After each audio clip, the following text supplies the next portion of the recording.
Hi అండి, అందరు ఎలా ఉన్నారు? బాగున్నారా? వెల్కమ్ టు అమ్మ సుగ్ర ఫుడ్స్ అండి.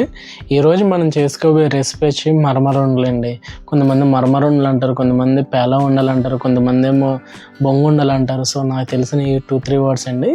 మీ ఊరు సైడ్ ఏమంటారు అనేది ఖచ్చితంగా కామెంట్ చేయండి, కామెంట్లో నేను తెలుసుకుంటాను. సో ఇప్పుడు ఆ ప్రాసెస్ ఏ విధంగా చేయాలనేది చూపిస్తాను. ఖచ్చితంగా నేను చేసినట్టు చేయండి, చాలా బాగా వస్తుంది. రండి ఆ ప్రాసెస్ అంటే చూద్దాం.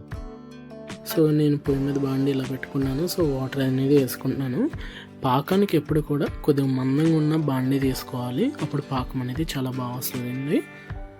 ఈ విధంగా వాటర్ వేసుకున్నాను. ఫస్ట్ నేను యూజ్ చేసే బెల్లం అయితే ఇదండి, మహారాజా బెల్లము. టేస్ట్ అది బాగుంటుంది, జిగురు కూడా వస్తుందండి. తర్వాత నేను తీసుకున్న మరమరాలు అయితే ఇదండి. సో కొన్ని ఏరియాలో కొన్ని బ్రాండ్స్ దొరుకుతాయి, ఇక్కడే ఈ బ్రాండ్ దొరుకుద్ది. సో ఈ మరమరాలు ఏంటంటే మనకి గుల్ల అనేది వస్తుంది, చూపిస్తానండి అది కూడా. ఇప్పుడు ఈ విధంగా కట్ చేసుకున్నాం కాబట్టి ఇవ్వండి, ఈ విధంగా మరమరాలు చూసారా ఎంత గుల్లగా ఉన్నాయో. ఇలాంటి గుల్లగా ఉన్నాయి తీసుకోవడం వల్ల ఏంటంటే పాకం అనేది కొద్దిగా పీల్చుకొని చాలా బాగుంటుంది, టేస్ట్ అనేది చాలా బాగుంటుంది. ఎందుకంటే పాకం పీల్చుకుంటుంది కాబట్టి చూడండి ఏ విధంగా ఇరిపితే ఎలా ఇరిపిందో. సో అంతేనండి, ఎంత గుల్లగా ఉన్నాయి తీసుకోండి, చాలా బాగా వస్తుంది టేస్ట్ అనేది. పాకం కలుపుకునేటప్పుడు చాలా జాగ్రత్తగా కలుపుకోవాలి, రఫ్ చేస్తే కలపొద్దు, మీడియంలో కలుపుకొని సో స్లోగా మీరు కలుపుకోవాలండి. కలుపుకొని సైడ్స్ అనేది రఫ్ చేయొద్దు, మీడియంలో కలుపుకోవాలి. మరి హైగా కలపొద్దు, మరి లోగా కలపొద్దు. ఈ విధంగా సైడ్స్ కనుక్కుంటా కలుపుకుంటే పాకం అనేది ఈవెన్గా వస్తుందండి, ఎక్కడ కూడా మాడకుండా. ఈ విషయం గుర్తుంచుకోండి. సో ఈ విధంగా చిక్కబడుతుంది చూసారా, ఈ విధంగా రావాలండి పాకం అనేది. నేను ఏ విధంగా చేస్తానో ఆ విధంగా చేయండి, చాలా బాగుంటుంది. ఎందుకంటే ఈ విధంగా నేను మిడిల్లో కలుపుకొని సైడ్స్ కనుక్కుంటా కలుపుతున్నాను. సో పాకం అనేది చూసారు ఎలా చిక్కబడిపోయింది. ఈ విధంగా కలుపుకోవాలండి, స్పీడ్గా కలుపుకుంటే మనకు పాకం అనేది ఎక్కడ మాడకుండా ఉంటుంది. ఫ్లేమ్ అనేది చిక్కబడే కొద్ది ఫ్లేమ్ అనేది తగ్గించుకోవాలండి. ఇప్పుడు నేను కలర్ యాడ్ చేసుకుంటున్నాను. మీకు కలర్ కావాలితే యాడ్ చేసుకోండి, లేదంటే లేదు, ఆప్షనల్ అండి. నేనైతే కలర్ కావాలి నాకు, ఎందుకంటే ఒకసారి బెల్లం వైట్ వస్తుంది, ఒకసారి బ్లాక్ వస్తుంది. కాబట్టి ఆ రెండాటిని మేనేజ్ చేసుకోవడానికని నేను కలర్ అనేది యూజ్ చేస్తున్నాను.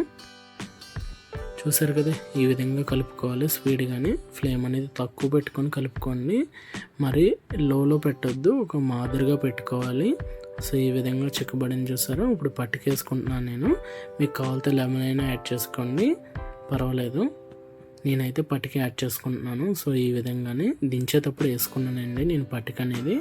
ఒక 10 సెకండ్స్లో దించుతామనేది వేసుకున్నాను. ముందు వేసుకున్నట్లయితే చేదు వస్తుందండి, అది కూడా గుర్తుంచుకోండి. సో చూసారా మనకి అనేది రెడీ అయిపోయింది పాకం అనేది. చూసారా నేను ఎంత సింపుల్గా చేస్తున్నాను, మీరు కూడా ఖచ్చితంగా ట్రై చేయండి.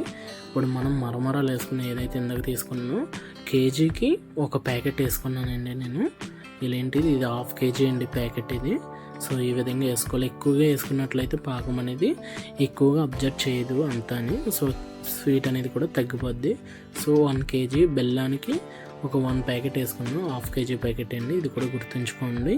సో ఏ విధంగా కలుపుతున్నానో చూడండి, ఆ విధంగానే కలపండి. ఎప్పుడైనా మీరు బాండికి కానీ రఫ్ చేస్తే కలిపారో అప్పుడు ఏమవుద్దంటే సైడ్స్ అనేది ఆ పంచదార పాకం అనేది వచ్చేస్తుందండి. సో ఐటమ్ అనేది పాడవద్దు. పాడవడం అంటే తినడానికి బాగుంటుంది, కాకపోతే నేను చేసిన విధంగా రాదు. సో నేను చేసిన విధంగా చేసినట్లయితే నెక్స్ట్ లెవెల్ ఉంటుందండి టేస్ట్ అనేది. ఇప్పుడు హ్యాండ్స్కి ఈ విధంగా లైట్గా వాటర్ అప్లై చేసుకున్నాను. ఈ విధంగా తీసుకుని రౌండ్గా అనుకోవడమేనండి, అంతే అయిపోయింది. చూసారు ఎంత రౌండ్గా వచ్చిందో, బాగుందో. అంతేనండి, నేనైతే ఈ సైజ్ చేసుకున్నాను. మీకు ఇంట్లో వాళ్ళు చేసుకునే వాళ్ళు అయితే పెద్ద సైజ్ అయినా చేసుకోవచ్చు, చిన్న సైజ్ అయినా చేసుకోవచ్చండి, చాయిస్ యువర్స్ అండి. సో మనకు ఆర్డర్ ఇచ్చింది అయితే 100 ప్యాకెట్స్ ఇచ్చారు కాబట్టి సో ఆ విధంగా మనం చేయడం జరుగుతుంది. శాంపుల్గా మీకు ఒకటి చేసి చూపించాను ఇవ్వండి. సేమ్ అన్నీ కూడా ఒకటే సైజ్ వచ్చేలా చేసుకున్నాం. సో అంతేనండి, చాలా సింపుల్ రెసిపీ ఇది. మీరు కూడా ట్రై చేయండి, మీ పిల్లలకి పెద్దవాళ్ళకి కూడా పెట్టండి. ఎలా వచ్చిందని ఖచ్చితంగా కామెంట్లో తెలియజేయండి. లైక్ చేయడం మాత్రం మర్చిపోద్దండి. సో చూసారా ఏ విధంగా అనేది వచ్చిందో. ఇంతేనండి, చాలా రౌండ్గా వచ్చింది. చూసారు కదండి ఏ విధంగా చేశాను, సేమ్ యాజ్ ఇట్ ఈజ్గా అలా చేయండి, చాలా బాగా వస్తుంది రెసిపీ అనేది. మీకు నచ్చినట్లయితే ఖచ్చితంగా లైక్ చేయండి, షేర్ చేయండి, సబ్స్క్రైబ్ చేయండి, మర్చిపోద్దండి ఖచ్చితంగా షేర్ చేయండి. సో ఇదే రెసిపీ అనేక మంది చూస్తారు, సో వాళ్ళు కూడా ట్రై చేయడానికి కాబట్టి సో అందుకోసం ఖచ్చితంగా లైక్ చేయండి. ఓకేనండి, బాయ్ అండి, టేక్ కేర్.